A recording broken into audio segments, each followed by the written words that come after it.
महिलांवरील अत्याचाराच्या आरोपींना कठोरात कठोर शिक्षा मिळावी यासाठी पिंपरी चिंचवडमध्ये महिलांचा भव्य मोर्चा।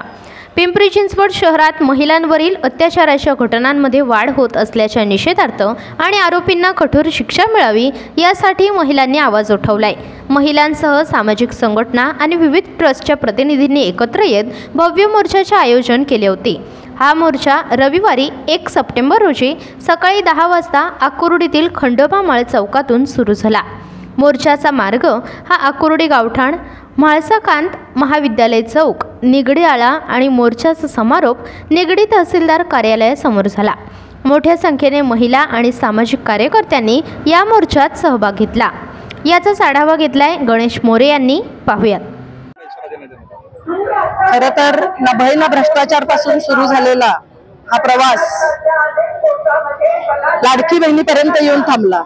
मग मध्ये बेटी बचाव बेटी पढाव असेल, अशा अनेक खोट्या वल्गना खोट्या घोषणा करून हे सरकार 10 वर्ष या जनतेची लूट करत आहे, जनतेची फसवणूक करत आहे। परंतु ज्या पद्धतीने देशामध्ये या महिलांवर, मग ती 4 वर्षाची मुलगी असो किंवा 70 वर्षाची महिला असो, ती गरोदर महिला असो, या प्रत्येक महिलांवर ज्या पद्धतीने अन्याय होतोय, अत्याचार होतोय, परंतु त्या अत्याचार आणि अन्यायाच्या बाबतीत मात्र हे सरकार असंवेदनशील आहे। कुठेतरी अशा प्रकारच्या विकृतीला हे सरकार समर्थन करतंय का, पाठीशी घालतंय का, किंवा त्यांच्याच कुठल्या तरी सत्ताधाऱ्यांचे कोणी कार्यकर्ते आहेत का, अशा प्रकारची संताप आणि अशा प्रकारची भावना मात्र आमच्यासारख्या सामान्य नागरिकांना झालेली आहे। कुठेतरी लोकप्रतिनिधी म्हणून काम करत असताना वारंवार अशा प्रकारच्या घटना घडतात आणि अशा प्रकाराला सामोरे जाताना कुठेतरी लाज वाटते की खरंच भारत माता म्हणवणाऱ्या भारतामध्ये आपण राहतो आणि आपल्या इथल्या माता मात्र असुरक्षित आहेत आणि कुठेतरी आपले जे प्रधानमंत्री आहेत किंवा आपले मुख्यमंत्री आहेत किंवा आपले जे गृहमंत्री आहेत हे मात्र सत्तेमध्ये मशगूल आहेत आणि सत्तेमध्ये आपल्या खुर्च्या टिकवण्यामध्ये हे व्यस्त आहेत। आणि म्हणून कुठेही आम्हाला सरकारकडनं कसलीही अपेक्षा राहिलेली नाही। येणाऱ्या काळात कुठल्याही प्रकारचे अन्याय आमच्या महिला भगिनींवर झाले तर या शहराच्या वतीने आम्ही कुठेतरी एक समिती समिती गठीत करू आणि गठीत झालेल्या समितीतून मग कुठलाही अन्याय असू त्या अन्यायाला वाचा फोडण्याचं आणि गुन्हेगाराला जागीच शिक्षा देण्याचं कृत्य किंवा त्या घटना समितीमध्ये आम्ही हा कुठला तरी प्रकारचा ठराव करून येणाऱ्या काळामध्ये आम्ही कडक शासन सरकारने नाही केलं तरी आमच्या समितीच्या माध्यमातून करू असा इशारा आम्ही सरकारला देत आहोत। गेल्या 15 वर्षात या भीतीच्या वातावरणात एक सामान्य नागरिकांना काय आव्हान करा? कुठेतरी मला असं वाटतं की जी पीडित महिला असते, जी पीडित मुलगी असते, जे पीडित कुटुंब असतं ते कुटुंब कुठेतरी भीतीच्या पोटी या समाजात मध्ये जी आपण एक लाज बाळगतो याच्या पोटी कुठेतरी हे आवाज उठवायला कुठेतरी कमी पडतात।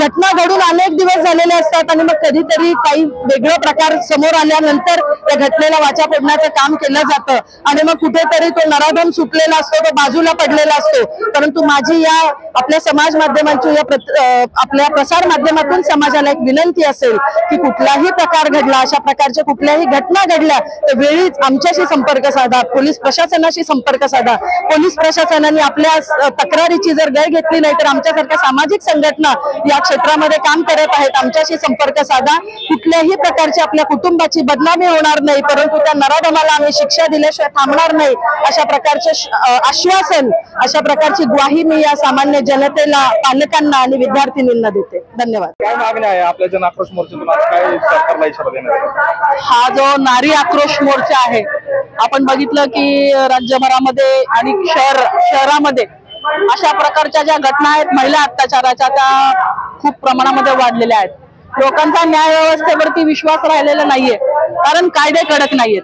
आज शाळांसारख्या ठिकाणी जर असे प्रकार घडले तर यामध्ये पालकांनी किंवा बाकीच्या समाजाने कुणावरती विश्वास ठेवायचा? आज मुली आणि महिला कुठेही सुरक्षित नाहीयेत आणि राज्यकर्ते हे जे आहेत ते गुंग झालेत सरकार बनवण्यासाठी आणि दुसरे पक्ष फोडण्यासाठी। त्यांना बाकीचं काही चाललंय ते माहिती नाहीये। लाडकी बहीण योजनेचा त्यांना पुरेपूर मतांसाठी वापर करायचा आहे। ते पैसे देत असताना मुख्यमंत्री सगळ्यांना विचारतात मिळाले का पैसे, मिळाले का पैसे? त्यांनी हे विचारलं पाहिजे की आज तुम्हाला न्याय मिळाला का? तुमच्याकडे झालेली जी केस आहे ती केस मध्ये तुम्ही पूर्णपणे आज तुमचं समाधान झालं का? तर अशा प्रकारचं कुणाचंही वागणं नाहीये।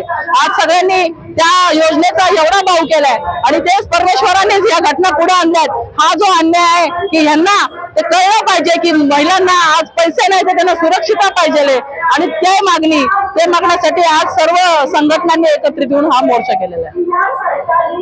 छत्रपती शिवाजी महाराज फुले शाहू आंबेडकरांच्या महाराष्ट्रामध्ये महिला अत्याचारांच्या आणि विद्यार्थ्यांच्या वर अन्याय अत्याचार त्यांचं लैंगिक शोषण या घटना दिवसेंदिवस वाढत आहेत। पिंपरी चिंचवड शहरामध्ये देखील रोज अशा घटना घडलेल्या समोर येत आहेत। याची मालिका सुरू झालेली आहे। विशेषतः विद्यार्थी असतील महिला असतील यांचं जे काही शोषण होते त्यांच्या अन्याय अत्याचार होते त्याचा निषेध करण्याकरता सामाजिक संस्था संघटना आणि सर्व राजकीय पक्ष आपल्या पक्षाचे जोडे बाजूला सारून या ठिकाणी आजच्या मोर्चामध्ये सहभागी झालेले आहेत। यामध्ये बहुसंख्य महिला आणि विद्यार्थिनींचा सहभाग मोठ्या प्रमाणात यामध्ये आहे। सरकारचा या ठिकाणी आम्ही तीव्र शब्दामध्ये निषेध व्यक्त केलेला आहे। गृह विभागाचं हे फेल्युअर आहे आणि म्हणून गृहमंत्र्यांनी राजीनामा दिला पाहिजे। या नराधमांना कठोरात कठोर शासन झालं पाहिजे, त्यासाठी आणखी कठोर कायदा केला पाहिजे आणि ज्यांनी अत्याचार केले त्यांचं फास्ट ट्रॅक मध्ये ही केस चालली पाहिजे आणि लवकरात लवकर त्यांना फाशीची सजा झाली पाहिजे। अशा प्रकारची आमच्या मोर्चाची आजची मागणी आहे। सिटी प्लस मराठीसाठी गणेश मोरे, पिंपरी चिंचवड।